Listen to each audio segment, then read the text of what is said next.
Hello, everybody. Josh Neighbors here, Locked On Nationals podcast. Today it is the 14th of June, 2022. Today's show is brought to you all by Blue Nile. For the best jewelry out there, Blue Nile, BlueNile.com has you covered. It has been a rough 24 to 48 hours now for the Washington Nationals. They lost a game to the Braves where they mismanaged Josiah Gray pitching, but the worst part of everything that's happening is that Stephen Strasburg is once again on his way to the IL. Results pending for an MRI. We'll get more information on that later tonight. But that's where we got to start. And Strasburg back to the IL. A lot more questions than answers. And that's where we'll start on today's show. You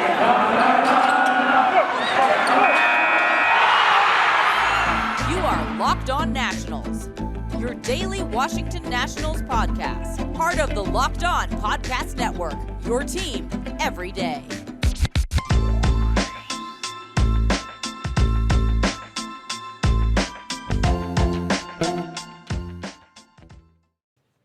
Once again, Josh Neighbors here, Locked On Nationals podcast. Make sure you follow us on Twitter at @LO_Nationals. You guys can follow me at @JoshNeighbors_. Find the show wherever you get your podcast, and you guys can find us here on YouTube as well. The big news that we're going to talk about today is that Stephen Strasburg is going back on the injured list. Dave Martinez said Monday that Strasburg experienced discomfort Sunday after he threw a bullpen session on Saturday. He's set to have an MRI. He was scheduled to start Tuesday night, so that's tonight, against the Atlanta Braves after making his season debut last week. He said, Martinez says, quote, he threw his bullpen on Saturday. The next day, he didn't feel so good. We're hoping that it's just something that would go away. It didn't today. We sent him to get an MRI. We don't have any results back yet. The 33-year-old right-hander allowed 7 runs, 8 hits, 2 walks, 4 and 2/3 innings against the Miami Marlins. He said, Stephen Strasburg, that is, he said that he felt good after the game, and I think that we all kind of expected there to be some general soreness just because that's kind of the way it works. Like once you get back, or trying to get back, there's always some soreness. You start off a season, right? You start off a season pitching again, like there is general soreness. That's what guys say. But this is something different because every single time, you hear about Stephen Strasburg, you think that at this point injury, you assume the worst just because how difficult things have been for him since that 2019 season. This is not a guy who has thrown a whole heck of a lot, right? I guess at this point, 31 1/3 innings since 2019. He has made in total since the 2019 season 8 starts over the course of the last 3 seasons. Obviously, 2020 was a shortened year. 2021, he only made 5 and was injured, and now he's only made 1 this year and is heading back to the IL. I had somebody, let's just start the conversation where I think, some people's minds go. I had somebody text me the other day and actually yesterday and said, hey, is Stephen Strasburg going to retire? We're not there yet, but this is chronic injury problems now that Stephen Strasburg is having. I'm not blaming him. The Nationals really got so much out of him back in 2019, 33 games, 33 starts, 18 wins in the regular season, a 3.32 ERA on the year, 209 innings from Strasburg, 251 strikeouts is what they got. In the postseason, they got 36 1/3 innings, 1.98 ERA, 5-0 record, 47 strikeouts, a K to walk ratio of 11.8, only 4 walks, and also obviously a World Series championship. And for Strasburg, a World Series most valuable player. After that, obviously, the contract gets signed for him, 7 years, $245 million. And now Strasburg is dealing with, surgeries and now discomfort. And look, I think there is a situation where you think this could be a byproduct of that soreness, right? That fatigue that I had mentioned. That could definitely be something that is causing him the discomfort, that is causing him the pain, right? This could be something maybe that is, a legitimate problem. This could be something maybe that he feels like, maybe he's just being extra careful because I think anybody like him at this point, you'd be so sensitive. I mean, think about when you have a health problem and like you're super aware of it. I'm actually going through a little bit of this, like right now. I had two heart surgeries, and I've been feeling a little heart flutter recently. I'm actually wearing a heart monitor right now. You're like more cognizant of it when it's happening. You're really thinking about it so much, and I bet that Stephen Strasburg has a really difficult time not thinking about this or trying to tune it out. Maybe he doesn't. Maybe I'm just presuming things right now, but I think that's something that could be there as well. I think the Nationals as an organization have done a good job of taking this slow. I think last year we felt like they kind of rushed him back. This year it feels like they're really taking it slow, and they've made a concerted effort to give him the necessary rehab starts to get him right, to get him ready to go. And I thought they treated him pretty well the other night. And so, this is where you kind of you shrug your shoulders and say, all right, let's wait to see what kind of information that we get on this, in the near future. Once again, I don't purport to be a doctor or have any extensive knowledge. And Barry Savoga had an article about this too. He says, with every Strasburg injury, it gets harder to stay optimistic. It sends that, he says, it sends the mind to uncomfortable, scary places, even if we don't precisely know what's going on. I think, what he's mentioning here is the idea, of retirement. Strasburg, it's at this point in time, like the contract, we mentioned it so much and how it's a bad contract. Like, it's not like the guy sucks. It's not like he's out there. It's not like he's, I'll give you guys an example of somebody who's out there underperforming. Like, he's not Patrick Corbin. That's not what this looks like. Sure, the numbers haven't been great in the times that he has pitched, but this doesn't feel like this is not. It doesn't feel like it's not actually what it is. Every 5 days, Stephen Strasburg going out there and getting shelled. That's something totally different. This is a guy who cannot actually stay on the field, right? This is a guy that, mentioned that postseason, guys, 36 and a third innings is what he pitched across 6 starts. And this is a guy that's not even coming close to that number of innings pitched right now in the 8 starts that he's made across 3 seasons now. So it's like, this he's not even able to go out there. And look, who saw this coming? I mean, nobody did. At this point, it looks bad to let Rendon go. I know Rendon has not been amazing for the Angels, but what he's doing is Harrigan. What he's doing is better than Strasburg because he's out there on the field. Once again, the Nationals could not have foreseen this. Nobody could have foreseen this coming. Now, there are certain elements of, yes, there is wear after a World Series run, but, Patrick Corbin pitched afterwards. Max Scherzer pitched afterwards, and Corbin's performance hasn't been good, but he has not been injured. Max has been out there most of the time after the World Series run. So, the guys have been out there. And there are guys, like Jacob deGrom, who's had runs, where he's been injured. And obviously, they made the World Series back in 2015. Noah Syndergaard, a guy that run too. And so, you see it sometimes the Giants pitching as well from their runs. They kind of needed time to rest and recuperate. But this is a different case. This is getting towards a point where Nationals fans, and I understand why out there, you start to feel a bit of hopelessness. Not saying I know what's going on. We don't know what's going on. Maybe he's okay and comes back in 14 days and we're good to go.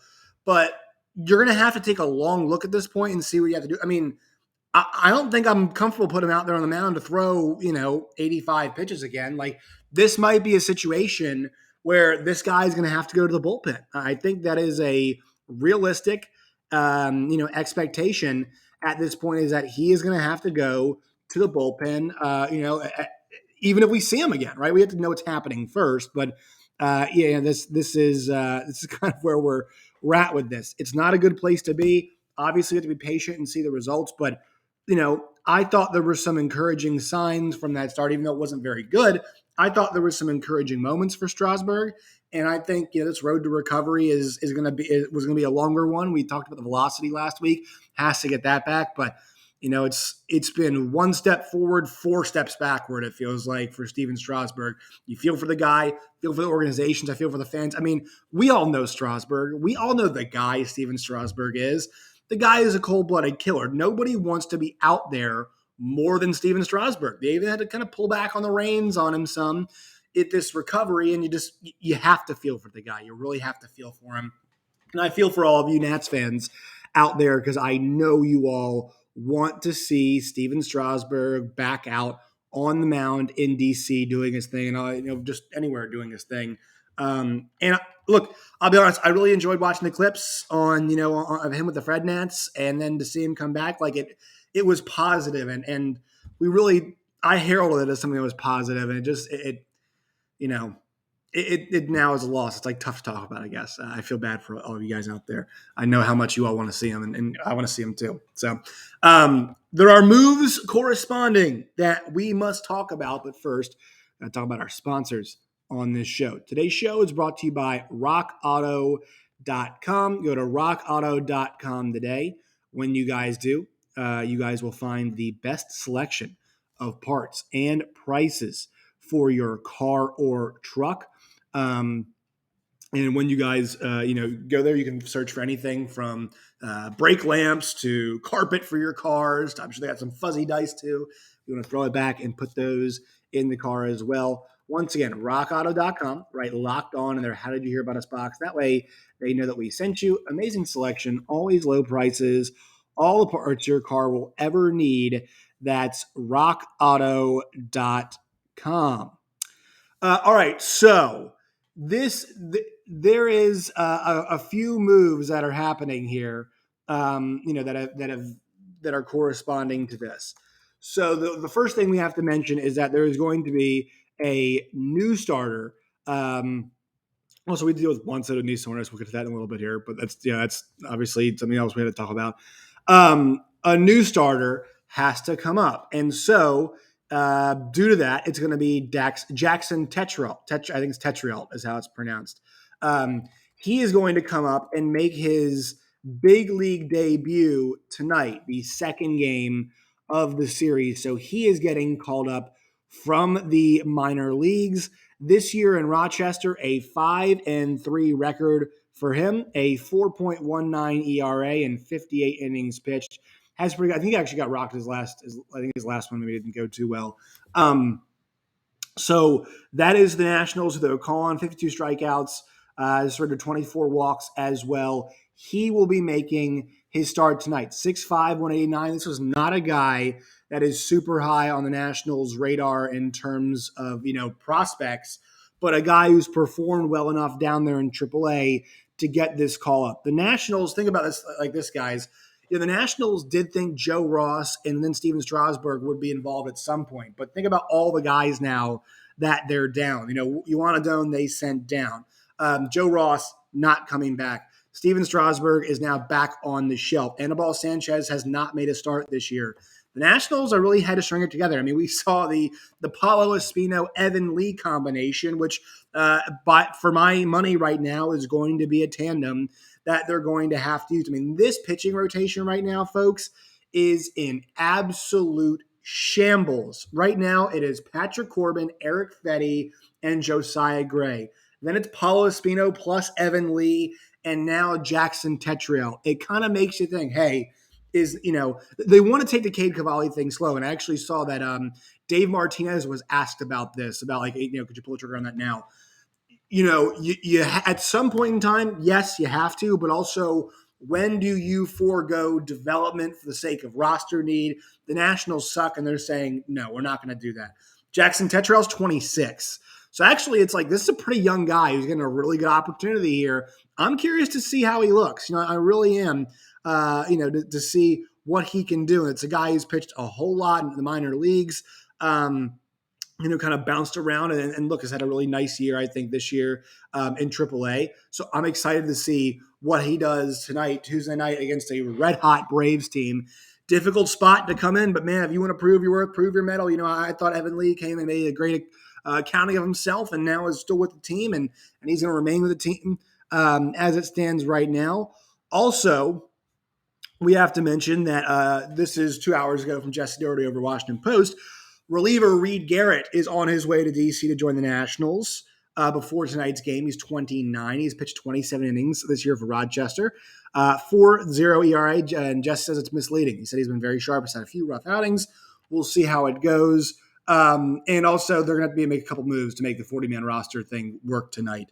So you have to mention that. Another piece of bad news that happened. Juan Soto banged his knee on the dugout bench, leading to his precautionary removal last night in the 9th inning on Monday, according to NBC Sports Washington's Matt Wyrick. Shout out Matt Wyrick, having the first scoop, baby. Tweeting that out. And so, yeah, I think we all had that last night, but he tweeted that last night. So Matt Wyrick had that. He'll be on the show on Thursday. We'll talk about that, obviously, with him. So there's a little bit of, worry there, too. I mean, you bump your knee into it, like if it was non-contact, he was walking down the steps and he hurt his knee, I'd be worried. You bump your knee on the dugout, it's not something I'm, super concerned about. We'll see the lineup when it comes out later today. I mean, maybe he's not in that. We'll see. But, you have that happen. And then last night, you have the game happen, and this is now where we get to the Washington Nationals record and things associated with that. So Tetriel's going to start tonight. Reed Garrett is on his way here. Just complete cluster, right now. The Nationals are 23-40, 17 and a half games back at this point in time. 11-20 at home, 12-20 on the road, minus 90 run differential, lost 2 in a row, 5-5 in the last 10. So playing 500 ball there in the last 10 games. Last night's loss to the Atlanta Braves was that of the 9-5 variety. So in a game which, just bad news in general of baseball, Ozzie Albies breaks his foot, but there was rain. And so it was supposed to be Ian Anderson against Josiah Gray. Josiah Gray does not make the start. Actually, we'll see if he's I read from reading Patrick Reddington.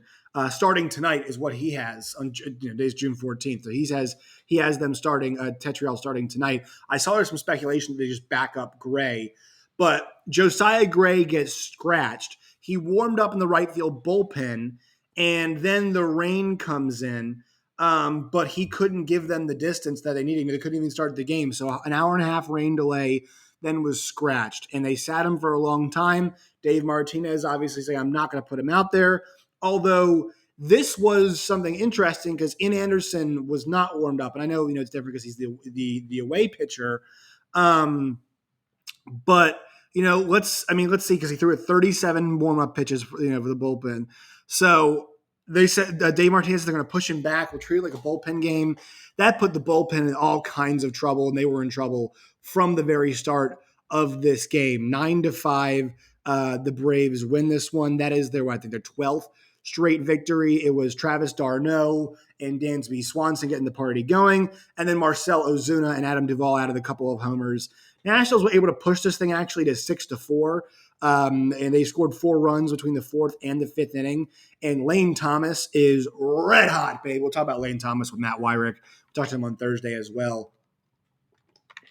But man, does he look so – how good does this kid look in that leadoff spot? It looks like he never left, right? I know the average numbers, whatever, don't look good, but the month – in the month of June, he has been – spectacular. 395, 458, 744 slugging for him with a 1.203 OPS. I think the top 3 guys in the league right now in the month of June, it's like him, it's like Nelson Cruz and like Mike Trout, I think is what it is. He's absolutely tearing the cover off the ball. But the bullpen last night already in trouble, really had to use chewing gum and plywood and tape to put that thing together. And they were able to the best of their abilities. Obviously gave up 9 runs, but how much are we supposed to fault the Nats last night? Steve Cishek, Jordan Weems, Kyle Finnegan, and Tanner Rainey all came in after Erasmo Ramirez started off the game and had a difficult for him Ian Anderson goes 4 innings, 6 hits, 4 runs, and Astros did a pretty good job, I think, against him. But the rest of the way, the bullpen was pretty strong. Lee, O'Day, Chavez, and Smith closed the thing out and gave up 1 run combined over the course of the next 5 innings. So good stuff in the Braves bullpen. Shout out to them. But folks, I mean, this, this is a complete disaster right now. And once again, it's not all the Nationals doing. Weather and injuries and losing games and just banging against banging knees against dugouts and rain delaying starts and making the bullpen work and bringing up guys from AAA and having to make more roster moves. It's not a clown show. It's a well-run organization. They won a World Series in the last 5 years. But it's just like a Lemony Snicket series of unfortunate events is, I guess, the way you can describe it right now. One more word from our sponsors. We'll get out of here. Today's show is brought to you all by Blue Nile and BlueNile.com. You guys have heard me talk about them before. But Blue Nile is the best place to get a gift. BlueNile.com. And you guys use Locked On Sports. Locked On Sports listeners get a deal right now. $50 off a $500 purchase or more. This is podcast exclusive. All right. And you guys use code Locked On. That's LOCKEDON, Locked On. All right. Plus, every order is insured. It ships free. It arrives in a discreet package that won't give away what's inside. Shop stress-free and find your forever peace at BlueNile.com today. Once again, that promo code is Locked On, LOCKEDON, Locked On. All right, that will do it for today's show. Make sure you follow us on Twitter at LO_Nationals. You guys can follow me at JoshNeighbors_. We pray for better times ahead. 2 more games left here in the series against the Braves. Give you all a quick preview of that. Jackson Tetreault makes his debut tonight, so I guess something to be excited about. It's actually scheduled. We'll bump back Gray to later on in this trip, so we'll see what happens there. He'll go up against Max Fried. Tetreault will. Then it's Eric Fetty starting for the Nationals in the series finale, and he'll go up against Spencer Strider for the Braves. So 7:05, both those on Masson. All right, make sure you follow us on Twitter at LO_Nationals. You guys can follow me at JoshNeighbors_. You guys can find the show wherever you get your podcast and on YouTube as well. My friends, till next time, as always, I want you all to stay safe.